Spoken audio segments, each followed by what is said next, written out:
Hello, and welcome back to Horror Story Podcast. I'm your host, Trish, and this week I get to combine two of my favorite things, spooky history and cats. More specifically, black cats. This episode, I'm going to cover how the black cat got such a bad rep and how they became synonymous with all things witchy and Halloweeny. Black cats have long been associated with bad omens and witchcraft, but it wasn't always that way. Cats, especially black cats, used to be revered. The ancient Egyptians saw cats as companions, the representation of the divine, and a vessel to assume in the afterlife. The Egyptians also worshipped two goddesses that took the form of cats, Sekhmet and Bastet. Cats were beloved and considered an integral part of daily life. In Egypt, cats of all coats were welcome into the home, where they were thought to bring prosperity, fertility, and luck. They were also experts at keeping any and all creepy-crawly pests away, including snakes and scorpions. I can't even imagine what my cats would do if they saw a snake. They can barely kill a spider. They just kind of bat at it with their paw. In paintings found in the walls of tombs, our feline friends were depicted chasing birds and playing. They were also commonly shown sitting under the chair of a woman, which was believed to represent fertility. And speaking of tombs, cats were occasionally mummified and placed in tombs with their owners in hopes that they, or a god, could use the cat as a vessel to inhabit in the afterlife. Egyptian royals held their feline companions in such high regard that they would allow them to eat off their plates and even adorn them with gold. This custom trickled down to the Egyptian lower class, and while they couldn't afford to gift their kitties with gold, they made and wore their own feline-inspired trinkets. The Egyptians really have me out here feeling like, as a pet owner, I'm just not up to snuff. I mean, my cats, we have 3, are well spoiled, but I'm not out here giving them gold chains. I'm gonna have to step my game up, I guess. Even though everything was faring well for the cat in Egypt, the ancient Greeks were about to depict the cat in a way that would later become our four-legged friend's springboard into all things witchy and wicked. And it's all because Zeus was just a fuckboy. In Greek mythology, Zeus is the god of the sky and thunder, king of the gods. He was also a major player who just could not keep it in his pants. You see, Zeus was married to Hera, but he was sneaking around with Alcmene. Zeus fathered a child with Alcmene. You may have heard of him, Hercules. While Alcmene was in labor with Hercules, Hera instructed her daughter Aletheia, the goddess of childbirth, to sit outside of Alcmene's bedroom with her legs crossed, held together by both of her hands with fingers interlaced. Holding this position allowed Aletheia to delay Alcmene's birth 4 days. She did this in hopes that the delay would allow the birth of Zeus's grandson, Eurystheus, to happen before Hercules. If this happened, Eurystheus would become the ruler of the city of Mycenae, leaving Hercules to be a mere underling. So after days of Alcmene laboring with baby Hercules, her servant and midwife, Galinthias, who was said in some accounts to have been aided by the Furies. Man, I love when I get to do a full friggin' circle moment on the pod. And if you don't know what I'm talking about, well then go listen to episode 2 after this one so you can learn all about the Furies. So, Galinthias decided to trick Aletheia by falsely announcing the baby's birth. Aletheia was so startled that she unclasped her hands and rose to her feet. By doing so, she allowed Hercules to be born, foiling Hera's plan.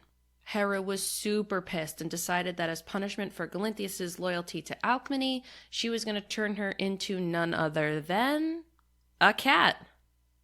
The goddess Hecate, who was the god of magic, spells, and you guessed it, witchcraft, took pity on Galinthias' purry new form and adopted her as a companion and familiar. And this, as mentioned before, is one of the first, if not the first, association of cats with witches.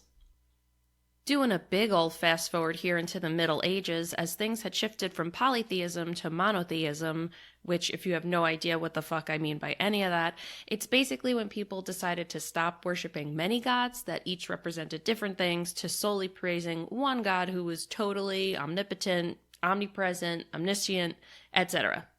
And more specifically at this time, I'm referring to the medieval European love affair with Christianity and Catholicism and its determination to snuff out any and all religions that it saw as direct competition.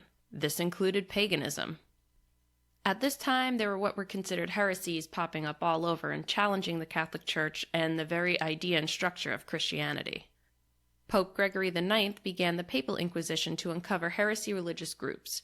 Among those targeted were rumored Luciferian cults and witches.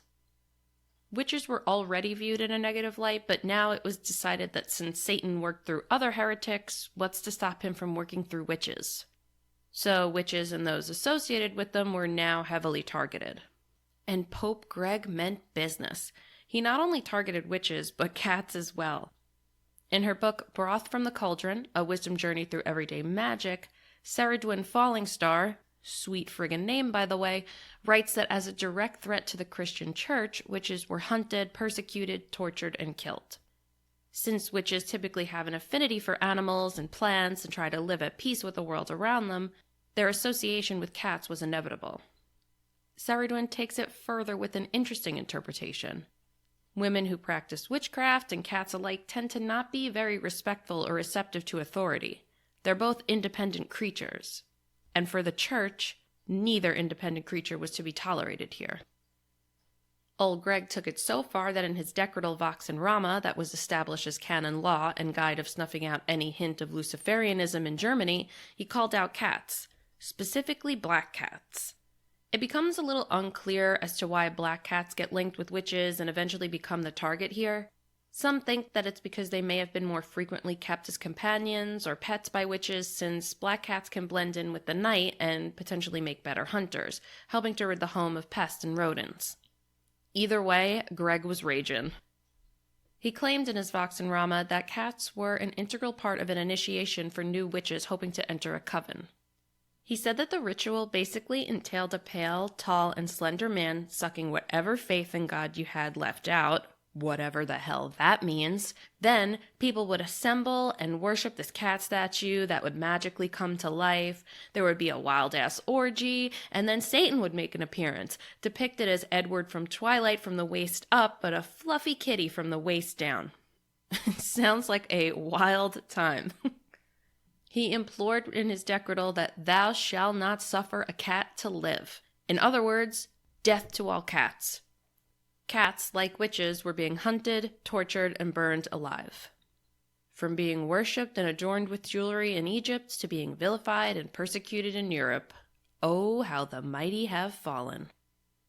While it's hard to say just how many cats were killed during this time, it was thought that it was enough to accelerate one of the most well-known pandemics in history, the bubonic plague. You see, cats were wonderful at killing rodents, and it's thought that without as many of them around to control the rodent population, the rodents were able to contribute to the spread of the plague at a much faster rate. Way to bite your nose to spite your face there, Greg. It was also around this time that the superstition that a cat crossing your path was a bad omen developed. Spanning from medieval times throughout the Renaissance period, cats were not only considered a witch's familiar, companion, partner in all things wicked, they could also be used as a vessel for the witch, and even Satan himself to inhabit. Seeing a cat out on the street or road crossing the path in front of you could signify that it was out on a mission from a witch, doing its bidding, potentially out to cause you or someone else harm, or that it was the friggin' devil himself. And well, no one wants to cross paths with the devil, so yeah, eventually it just became commonplace and superstition that a cat crossing your path was bad news bears. Or cats. These superstitions stayed with black cats up until the late 1800s.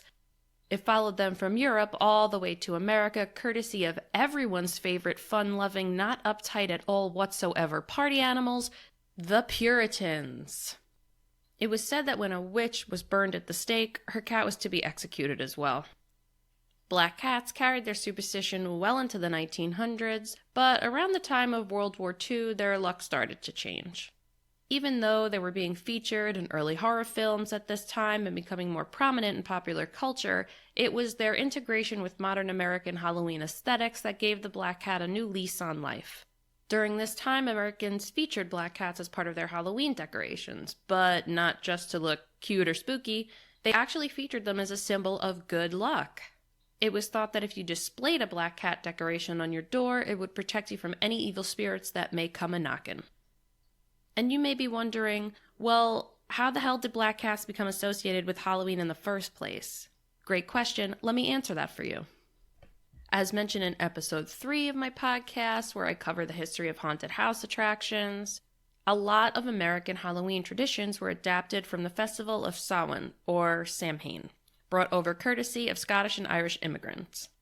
In Celtic history, Samhain was observed from October 31st to November 1st and marked the end of the harvest season and the transition from the lighter period and seasons into the darker and colder half of the year.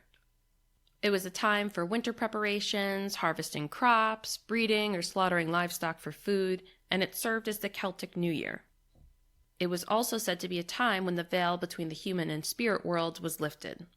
There's a lot to cover on Samhain, and I'll definitely have an episode up at some point in time, but for now, I'm just going to focus on the feline connection here. There is a legend of Celtic origin, but it has been predominantly featured in Scottish folklore of the catchie. The catchie is described as a large black cat with a white spot of fur on its chest. The catchie is said to steal the souls of the recently departed throughout the Scottish Highlands, trapping them in permanent purgatory. The Scots took many measures to prevent the catchie from stealing souls and to avoid incurring its wrath. Since it was believed to have preferred warmth, the Scots would keep no fires lit near the departed, in an attempt to keep the body and the room that it was in very cold, which I'm sure at the time also works wonders for the smell and helped to slow down decomposition. So 2 birds with 1 stone there, my friends. They would also sprinkle catnip in other rooms of the house to keep the catchie distracted and prevent them from entering the room where the body was kept. On Samhain, people made sure to leave a saucer of milk outside their door for the catchie. It was thought that in doing so, your home would be blessed with good fortune. Those who did not would suffer illness, death, or a poor harvest next season. As with pretty much all Halloween or Samhain traditions that made their way over to America, time and poetic license turned the cat into a staple symbol of spooky season. Unfortunately, there is still some superstition and negative association with black cats that persists to this day, but thankfully it continues to dwindle. As long as black cats still maintain their spooky association with Halloween, there'll always be a stigma. Some shelters place a hold on all black cat adoptions during the month of October for fears of animal abuse. Black cats can actually wait for adoption about 2 to 6 days longer than any other breeds. However, black also happens to be a cat's most common coat color, leading to more shelter admissions. So while stigma might play a role, so does population. And fun fact, according to the National Institute of Health, the same genetic mutation that causes their fur to be black can actually make them better equipped at fighting off diseases like feline immunodeficiency virus. I myself own a black cat. His name is Salem Saberhagen. Ever since I saw Sabrina the Teenage Witch growing up, I always wanted a black cat named Salem. Cliché, I know, oh well. And he is the sweetest, wackiest little lap cat. I don't know, there's just something about black cats. There's just this little something extra to them. They always seem to be quirkier and zanier than any other cat. They're lots of fun. Highly recommend, 10 out of 10. All right, that concludes this week's episode. Thanks so much for joining me. I'll see you next time, and stay spooky, friends.